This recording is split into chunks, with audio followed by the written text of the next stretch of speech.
ایک ایسی قوم جو اللہ کے راستے سے بھٹک گئی، جھوٹے معبودوں کی عبادت کرنے لگی، اس کے سامنے سجدے کرنے لگی اور اپنے خدا اور نبی کی نافرمانی کرنے لگی، بتوں کو پکارنے لگی، تکبر اور انا میں ڈوب گئی۔ بات ہے اس وقت کی جب بنی اسرائیل اللہ کے راستے سے جدا ہونے لگے اور اپنا خدا جھوٹے معبود کو ماننے لگے۔ ان کے دلوں سے توحید کی روشنی بجھنے لگی، وہ بت کی پوجا کرنے لگے جسے وہ بال کے نام سے پکارتے تھے اور کہتے تھے کہ یہی ہمیں پانی اور فصل دیتا ہے، ہمارے باپ دادا اس کو پوجتے تھے تو ہم بھی اسے ہی پوجیں گے۔ یہی ہمارا خدا ہے اور یہی ہمارے باپ دادا کا دین ہے، یہی ہمیں بارش اور فصل عطا کرتا ہے۔ اللہ تعالیٰ نے اس گمراہ قوم کی طرف اپنا نبی بھیجا، حضرت الیاس علیہ السلام۔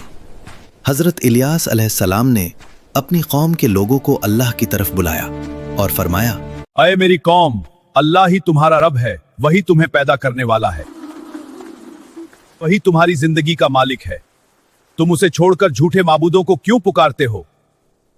ہم تمہاری باتیں نہیں مانیں گے، ہمارا راستہ وہی ہے جو ہمارے باپ دادا نے اپنایا۔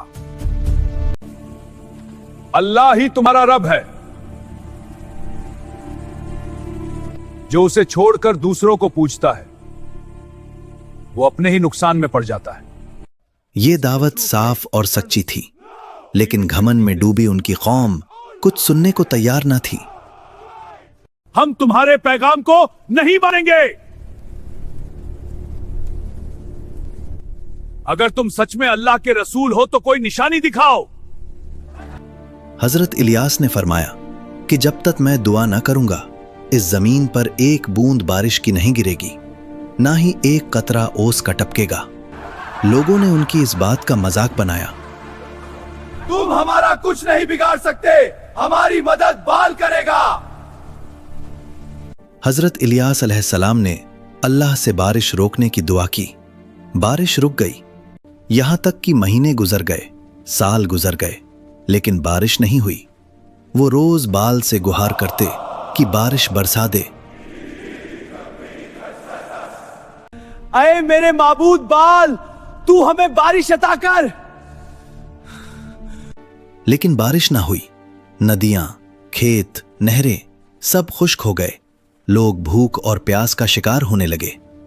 لوگوں کو شک ہونے لگا، شاید بال جھوٹا خدا ہے۔ سرداروں کو یہ بات ناگوارا لگی، حضرت الیاس علیہ السلام کی قتل کا اعلان ہو گیا۔ الیاس کو ڈھونڈو اور قتل کر دو۔ اللہ نے حضرت الیاس علیہ السلام کو چھپنے کا حکم دیا۔ وہ ایک ندی کے کنارے چلے گئے۔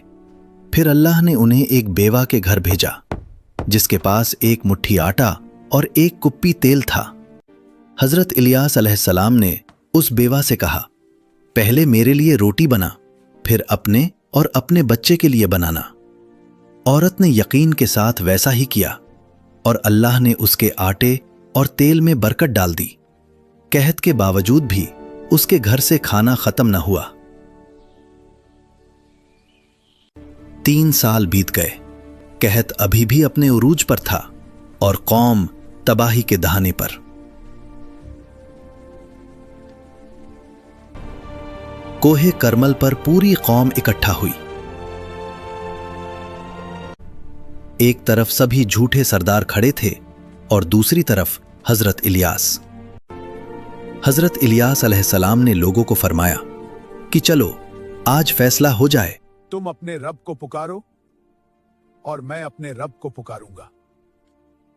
آج فیصلہ ہو جائے گا کہ کس کا رب سچا اور کس کا جھوٹا۔ وہ بال کو پکارتے رہے لیکن کوئی جواب نہ ملا۔ اے بال جواب دے، اے بال جواب دے۔ پھر حضرت الیاس علیہ السلام نے اللہ سے دعا کی، اے اللہ، تو ہی یعقوب کا رب ہے، موسیٰ کا رب ہے، تو نے ہمیں پیدا کیا، تو ہی عبادت کے لائق ہے۔ بارش شروع ہو گئی، قحط ختم ہوا۔ کچھ لوگ حضرت الیاس پر ایمان لائے۔